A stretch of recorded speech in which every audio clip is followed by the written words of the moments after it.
Waste Asia crisis के बावजूद हम अपने क्रूड नेचुरल गैस और एलपीजी की सप्लाई को मेंटेन किए हुए हैं। हमारे पास पेट्रोल और डीजल के सफिशिएंट स्टॉक्स हैं। कुछ जगह से पेट्रोल और डीजल की हाई सेल नोटिस में आ रही है और इसका जो मुख्य कारण है वो प्राइवेट सेल और बल्क सेल रिटेल आउटलेट पर शिफ्ट होना है। और लेकिन इस सब के बावजूद ऑयल मार्केटिंग कंपनीज तुरंत ही सभी रिटेल आउटलेट्स पर पेट्रोल और डीजल रिप्लेनिश करने की प्रक्रिया में है और कर रही हैं।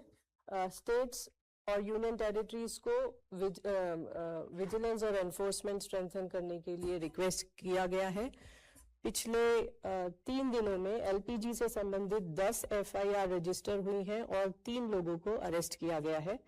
ओएमसीज ने भी 460 एलपीजी डिस्ट्रीब्यूटरशिप्स पर सरप्राइज इंस्पेक्शंस किए हैं और 42 एलपीजी डिस्ट्रीब्यूटर्स पर पेनल्टी लगाई है। पेट्रोल और डीजल से संबंधित पिछले 3 दिनों में लगभग 1300 रेड कंडक्ट की गई हैं। 960 लीटर पेट्रोल और 2194 लीटर डीजल सीज किया गया है। 18 एफआईआर रजिस्टर हुई हैं और 7 लोगों को अरेस्ट भी किया गया है।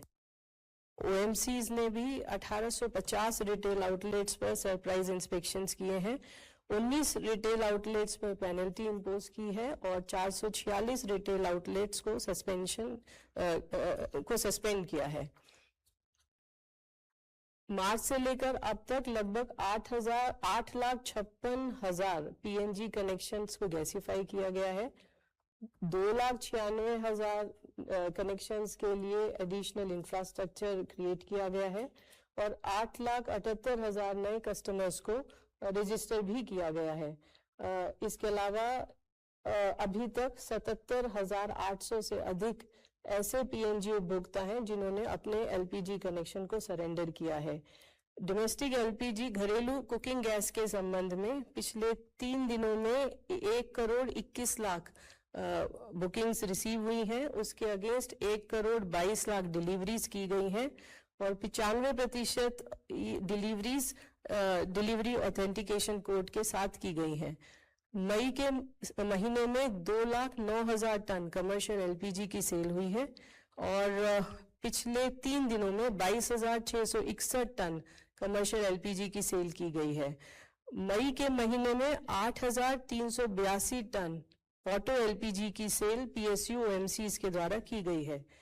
5 किलो के सिलेंडर पिछले 3 दिनों में 1,80,000 के करीब सेल हुए हैं और C3 C4 मॉलिक्यूल्स मई के महीने में 14,500 टन प्रोपिलीन और ब्यूटेलीन और 6,100 टन ब्यूटाइल एक्रिलेट की सेल विभिन्न रिफाइनरीज के द्वारा की गई है। अंत में मैं आप सभी के द्वारा सभी लोगों से ये अपील करना चाहूंगी कि हमें अपने दैनिक उपयोग में ऊर्जा बचाने के लिए हर संभव प्रयास करना चाहिए। थोक और औद्योगिक उपभोक्ताओं से अनुरोध है कि वे अधिकृत खरीद माध्यम से ही डीजल की खरीद करें।